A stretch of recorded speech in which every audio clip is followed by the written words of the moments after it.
we realized that the packets we handed you are only one half of the copies, so bear with us a little bit. We're going to try to rectify that. We're going over stuff. But thank you everybody for coming. You do notice that we have lower and upper together. We don't do that very often, but we really feel that it's important and necessary that we both start to get on the same page when it comes to our affective framework. So basically anything that's not classroom instruction, we really need to make sure that we have a streamlined process that's consistent for lower and upper, so that when kids are coming into the lower, they know what's expected, and there's interaction between the two, so it's important that we're all on the same page.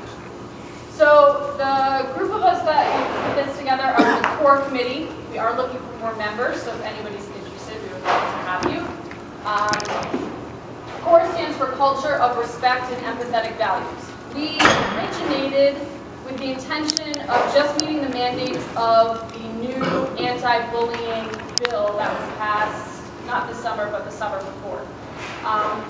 We've gone through a lot of changes we've learned a lot about that process, and what we've learned is that we can't separate bullying issues from discipline issues, okay, or from management issues.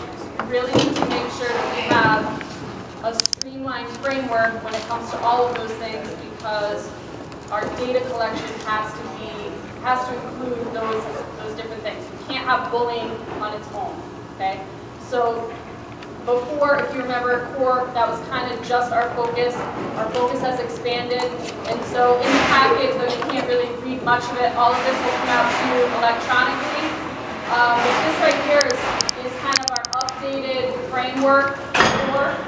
So we are not just looking at bullying stuff, we're looking at discipline, we're looking at positive reward systems, we're looking at the way that we educate students about character, about behavior, about social and emotional issues, social justice, our learner expectations, all the things that that Dr. Perry always refers to as our really strong affective side of the house.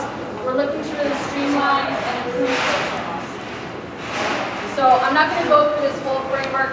We just included this so that you kind of had an idea of why CORE is up here talking to you about this stuff. It's a little bit different than what how we kind of originated as a committee. So today, we just really need to get on the same page about how we document behavior, okay, what the process is for documentation, how bullying plays a role in that, and how classroom management plays a role in that. So that's our focus for today. So the first thing we're going to talk about is the ODR protocol, which is this document. And hopefully, by the time I get to it, you'll have the second page of it, because right now we only have the first. And like I said, this will come out to you electronically as well. So first of all, ODR stands for Office Discipline Referral. We gave, not everybody, but we put out some copies of the new referral forms. So the first problem, mostly for upper school, these are new. The old referral forms that were longer, we cannot use those at all anymore. So if you still happen to have some of those, please make sure that you throw them out and don't use those. Okay?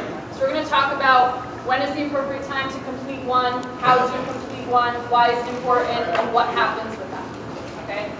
So the first thing. So Christina is going to elaborate a little bit more on this, but when to complete an office discipline referral. And we need to make sure that we're on the same page. I think it's just good that we're on the same page, but just to give some background on that, we are in the process of, in our first year, of using the Swiss data system, which is a behavior tracking system, and we're in the process of doing PBIS. We do that as one school. It can't be the lower school does it and the upper school doesn't do it, or vice versa. So we have to have a consistent process. We have to document things consistently, because we are now using a system where everybody can look at our behavioral data.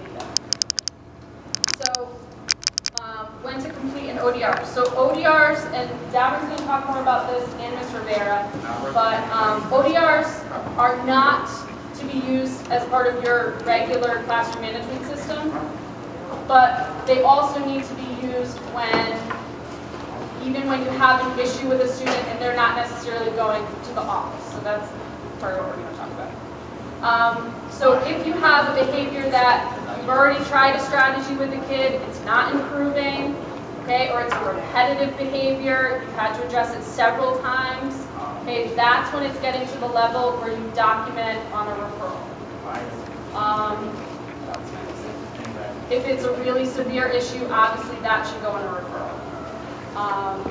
And what we're going to further make the distinction between is you are not, just because you're completing a referral does not mean you're sending a kid to the office. So help me out. Right, so anytime that you're going to fill out an ODR, you can handle it in-house. You can handle, if there's discipline issue in-house, then what's happening is, scenario I give you is when I first came to Capital Prep, and Mr. Ali, I'm gonna put you on the spot for a second. So when I first came to Capital Prep, I was given a way to handle behavior. And I was given a way, I was trained in the ODR, and I was trained not to use them. And I was told, well, Mr. Ali's been here for 30 some odd years, he's been working longer than I've been alive, and he's never filled out an ODR. So I'm never gonna touch ODRs because I wanna look good. And that's fine, but the problem is when you're in a meeting with a parent, or you're in a meeting with parents and teachers and administrators, there's no record of hey, if this kid's gotta go, this kid's gotta go. But according to our records, we've got nothing. So this is a way for us to CYA, sort of bleed this up, come here. So that when we are called into a meeting, or the state's ever called into a meeting, we have a form that documents where this kid's going. So if something happens in the classroom, if something happens in-house, fill out an ODR. We've gone to several meetings and I heard ODR like 50 million times. We'll say 50 million times here. That doesn't mean they go to Fulton. Fulton is getting, or Miss Ferguson. I do know that Fulton is getting 8 to 10 people coming to his office on a good day, on a daily basis. And he's got a million other things to do, and that's just not cool. So my job, we'll talk about how to fill out the ODR, but I'll just talk briefly about separating, this is really, really important, about separating classroom management and then separating what goes into the ODR. If something happens in your class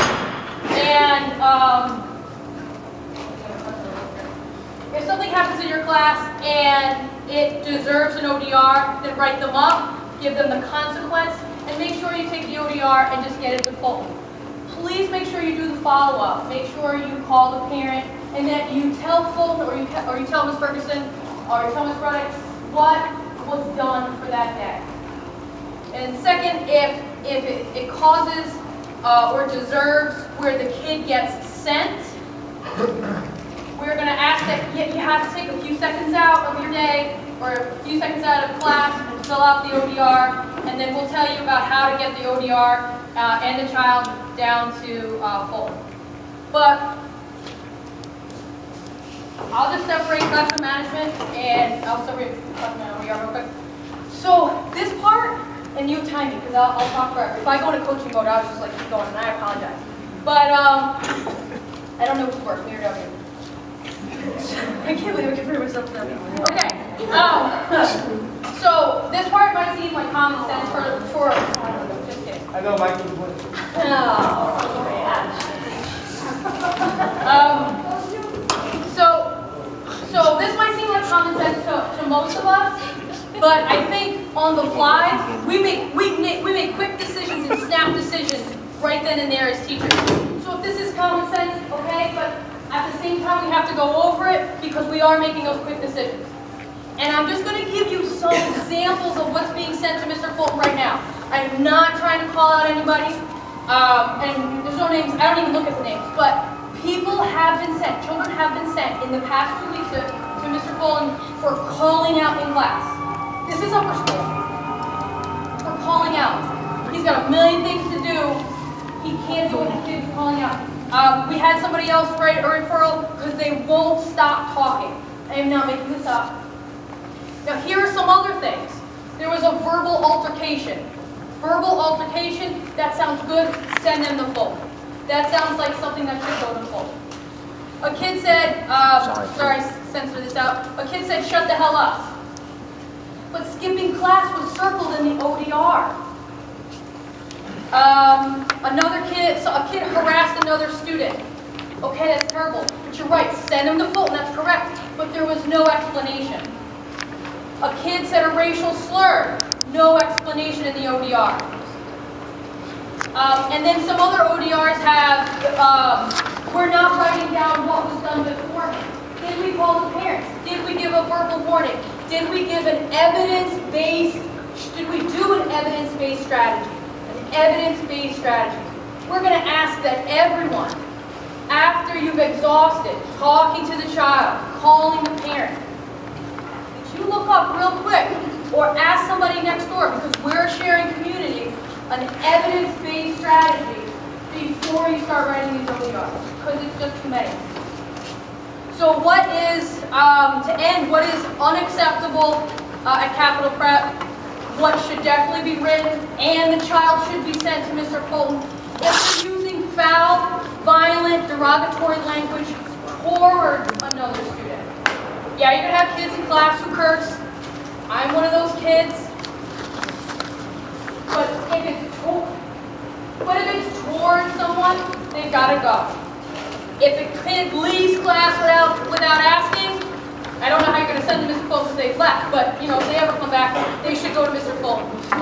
If a child curses at students, if a child uses violence against another student or a teacher, if a child threatens someone's life, I don't care if they write it on the board, if they take your smartphone and they write something. If it's a threat, they have to go.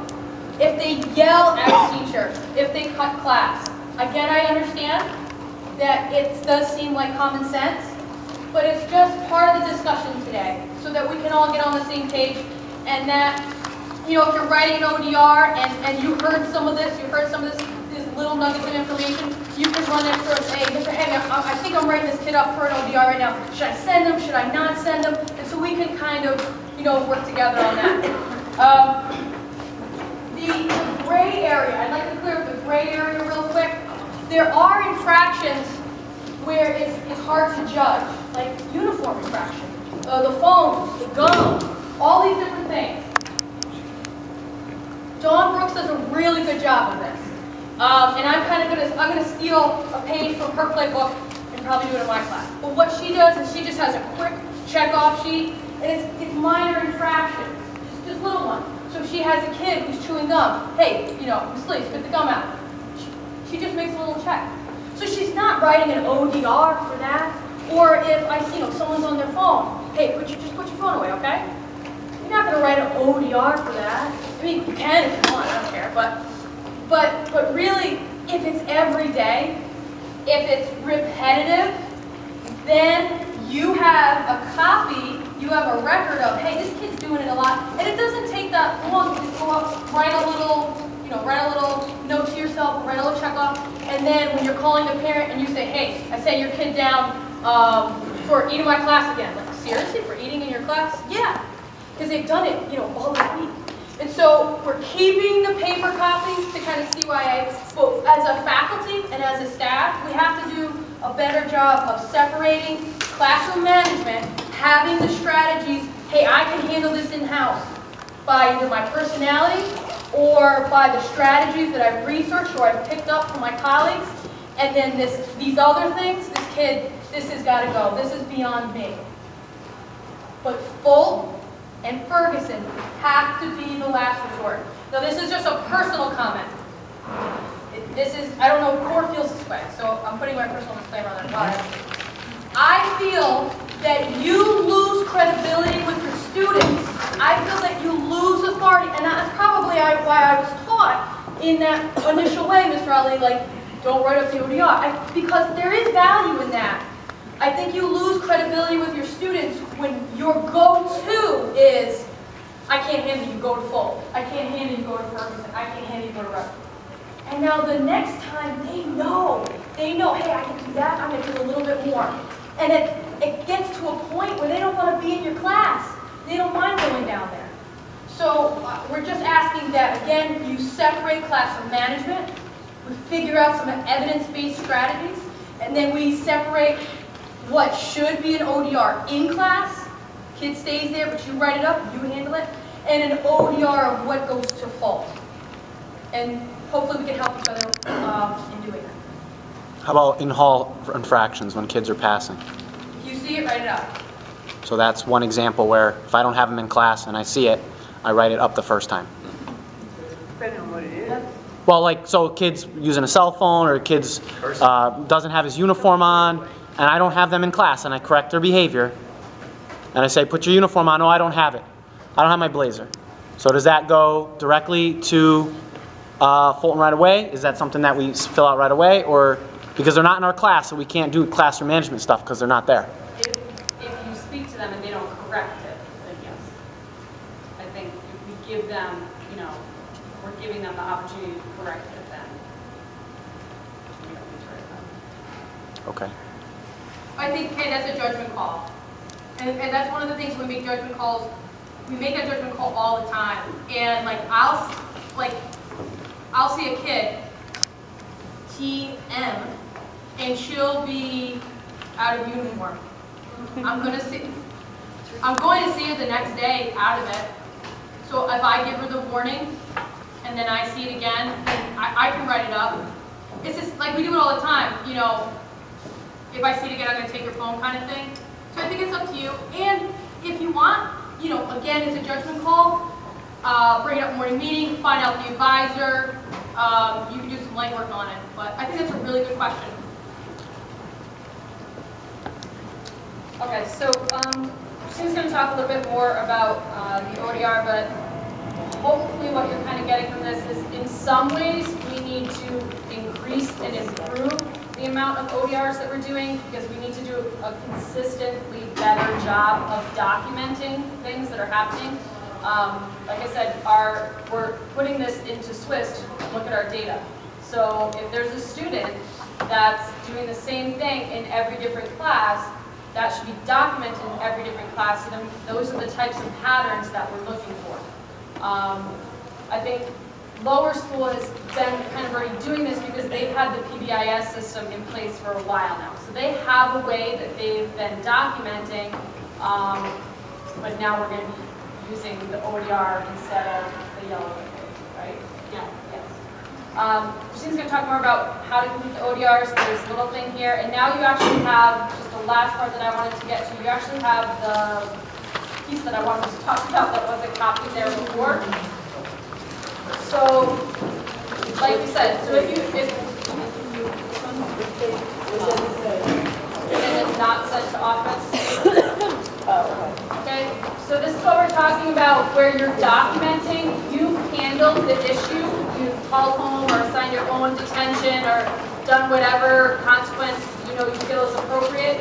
You've taken care of it, but you're still completing that ODR to make sure that it's documented. It still has to go to either Mrs. Ferguson or Mr. Fulton. If they don't need to follow up, they're just going to sign off that they saw it, and then the rest of the ODR goes to Ms. Rivera and Ms. Brooks to put that into Swiss. Okay? The newer part of the question? Yes. I know that lower school don't work with this. Does upper school know what Swiss, the acronym for Swiss stands for? I don't know what Swiss stands for. School-wide information system. It's a school-wide information system, so it's a data collection system. So I'll put in all the referrals and information, and what that program does, it breaks it down by teacher, student, problem area, specific problems. So at the end of the month, we're going to be able to pull up charts to see certain students and what behaviors are they having issues with, and if it's a specific area or classroom. And then we're going to pull the SAT team and everyone else in, so that way they can determine, like, is the child having issues in that class? Are they just doing it because they want to do it? That type of stuff. Thank you.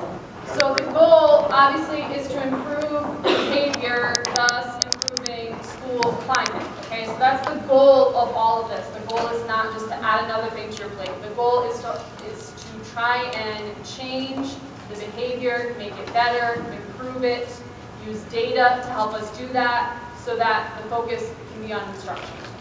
And so the last piece I wanted to mention, the new part of the process, and this is for upper and lower. I don't think lower will deal with it as much, but when you are at that point where just documenting and assigning your own consequence is enough. So some of the things that Laura talked about with things that have to go to an administrator, okay? There's a slightly different process in place, okay? So when you are sending a kid to the office, you need to call the main office. Security needs to come and get the student from your room, and they're not going to take them unless an ODR is completed, okay? Colton or Mrs. Ferguson needs to see that documentation when the kid is coming to them, so that they can do, their job of assigning an appropriate consequence and investigating it appropriately, and also so that we make sure kids get there. We're sending them with the important information. Okay, so that is a slightly different process, especially for upper school. We, pretty much had a history of if a kid needs to go to the office, you send them there, and sometimes they're getting there, sometimes they're not. So we're trying to streamline that, and we're also trying to hold ourselves a little bit more accountable, and not just use that as like, oh, I'm frustrated, so I'm just going to send the kid there. Use that as the last resort when it really is something serious. And then the added benefit of that is that a kid takes it serious when they get sent to the office. Okay?